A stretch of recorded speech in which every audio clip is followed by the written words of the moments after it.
Hello again, welcome back to the Unloved JDM channel. So, I've bought a new car. Well, hang on a minute. I've bought technically two new cars, and this is one of them, but it isn't it. Let me explain. So, I've bought a coupe, and this is only a parts car for the coupe for two reasons. One, because the coupe does run, but its head gasket has gone, and two, it's automatic. This little thing is manual. It's only got 87,000 on it, so we're going to steal all the guts out of this one, put them in the coupe, and then build one out of that. But that takes time. Let's get to it.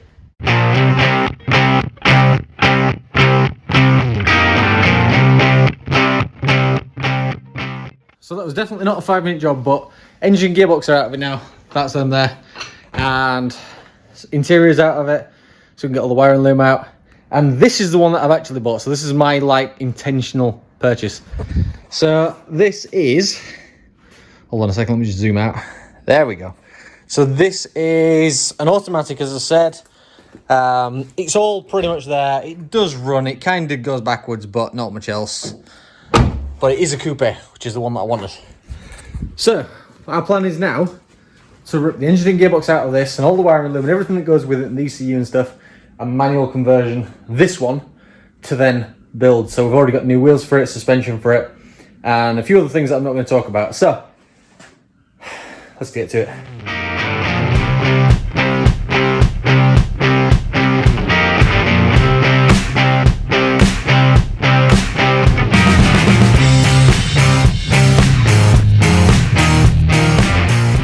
So this is going to be one of those jobs that looks really easy on camera, but it isn't. The actual engine itself isn't terribly bad to get out. All the wiring is quite contained, so it sort of just folds in on itself. Tony's inside taking the interior out of it, so we can get all the wiring loom out, which is already disconnected up this end.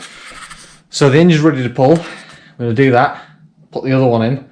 The only complication I've got is that this one's got air conditioning, the car got air conditioning, and the other one hasn't. I do want to try and keep it, so I'm hoping I can just swap the pump over onto the other engine and reassemble it that way. But next step, engine out.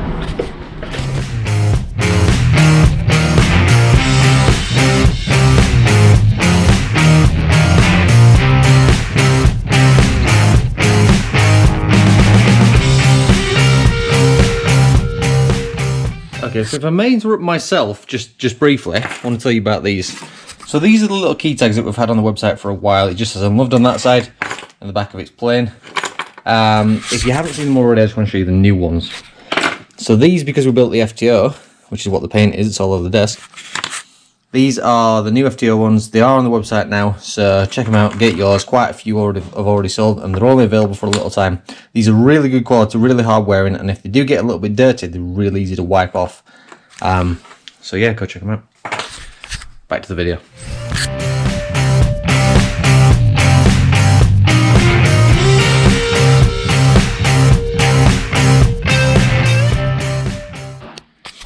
Okay, so in my opinion, this one isn't actually that difficult to do. Simply because we're swapping the engine as well, so we don't have to actually separate the engine and the box. So that now is the replacement engine with a manual box. So as I said before, the head gasket on this was gone on the coupe, so it made sense to just do the manual box and the engine at the same time. But if you were actually to be swapping it over and converting the engine that's already in your car, you would do it obviously a different way, but we've taken it out complete. On these, there's a little bit more wiring on an auto box because you don't have like the manual shifter and stuff like that. So all those kind of things are there, the solenoid stuff, like a sensor that may or may not be on the manual, I'm not sure.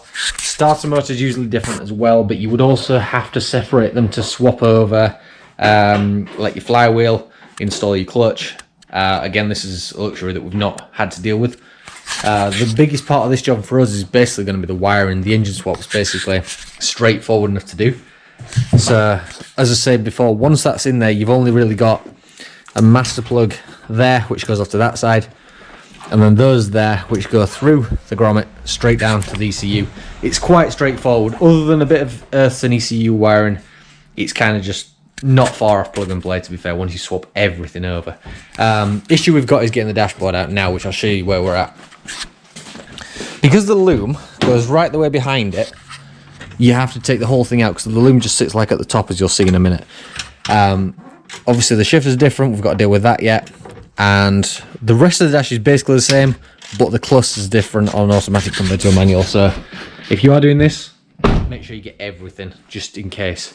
As you saw, we got an entire parts car, so we were able to strip it, everything out of it, and then make sure we've got everything we need for this. So he's taking the interior out now, the dashboard out now. I'll show you that when it's out, and then I'm going to start plumbing the engine back up, so that's one less thing to do. Okay, so I want to show you something that we've just learned. So when you come to taking the dashboard out of one of these things, the way we did it yesterday when we stripped the parts car, which is there, we unscrewed all the little things and tried to leave the big steel frame in there. Doesn't work like that. It's actually a lot easier if you disconnect all the wiring, drop the steering column, and do that. So this entire big brace stays with the dashboard, with the airbag and all the trim in the middle. So right now, as I was saying before, what we need to get to is this whole massive loom there, because that thing there dictates which position the automatic shifter is in. So once we remove all of that, swap the ECU over, it hopefully will be just a plug and play, but that remains to be seen, so we'll find out. Okay, so I mentioned this briefly before, but the shifter linkage is my only concern. But what Honda did, because we love them like that, is that big grommet there and the two little ones there are the holes that actually line up for the clutch master cylinder, even on an automatic car. So that entire assembly goes straight into there, and then all you do is change the actual brake pedal, because on an automatic it's really wide, and on a manual it's really narrow, and if you don't do that you won't be able to get your clutch in next to it. But all that will bolt straight up, because the top of the clutch pedal also bolts straight to the master cylinder. Pretty easy.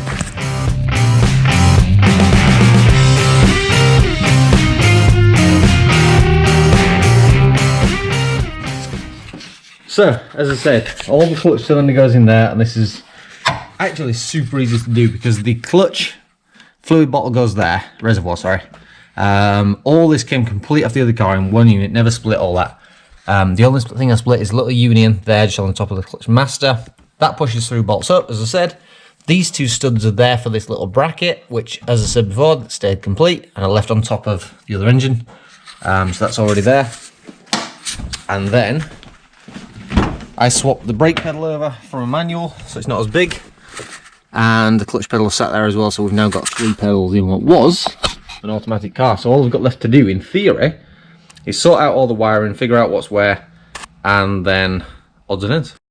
Right, the next piece of my puzzle is the actual shifter itself. Now, I've removed the automatic one, which just bolts in with these 4 bolts that go straight through the floor, and they have to just get the cable off and stuff like that. And this is the manual one, which just sort of sits in the same hole, I think, and mounts in with these 2 from the back.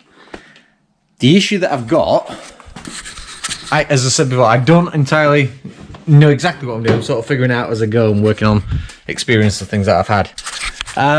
What I found so far is that this hole here, this is like where the cable goes for the automatic thing, and from what I can tell, there's like 1, 2, 3, 4 spot welds there. There's like a cradle underneath, which I'll show you in a minute. If we drop the spot welds, we should be able to remove that and then weld the hole up. And then on this one, this is where the manual shifter is going to sit. This little indentation there, if I can show you that, there's one there, and there's one literally there. On the manual car, there should be 2 little nuts that are like essentially welded to the car, and that is where the back of the manual shifter bolts to. So these 4 holes are actually now obsolete. So what I think I'm going to do is try and drill those spot welds out for that little front cradle, and put 2 nuts into place to hold the shifter in, and try and mount it that way. If I show you underneath, you'll see what I mean. This is a little cradle I was telling you about that has the automatic cable going through it. This thing there, that's got the automatic cable going through it. And here, 1, 2, 3, 4 is where that was bolted in. I'm thinking I can do that, drill 2 holes straight into the car, and then run the manual shifter in its place. Okay, so I've pretty much got everything buttoned up now. The mount's back on the engine. I believe all the exhausts on it, the wiring's on it. The shifter is now in place. I still need to weld up this piece that I was telling you about, and I still need to do something with this. I might chop it out of the other car. It's got all its gears, it's bolted up there, it feels nice. Brake lights work. I think the switch needs adjusting because they're on like constantly, even though it's definitely plugged in. But I think we may actually be ready to turn the key. I've just done the oil and filter on it, so that's all nice and fresh. Obviously battery's on, hence the brake lights. But if I can find the key, it could be time to see what happens. Right, keys, ignition. Good sign, a lot of noise. Does it crank? Does it start? Does the fuel gauge move? I think the fuel gauge is actually correcting itself now because these clocks are out of the other one, which was manual. I think that is actually falling. Indicators, full beams. Here we go.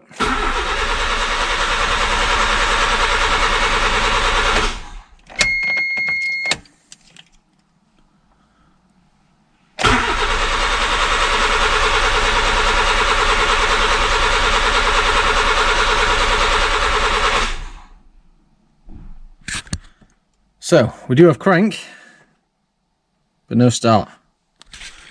Trying to figure out why. Okay, so last night turned into a little bit of a late night, so I didn't film it, but I think I actually got it going. It ran last night anyway, so let's give it a go.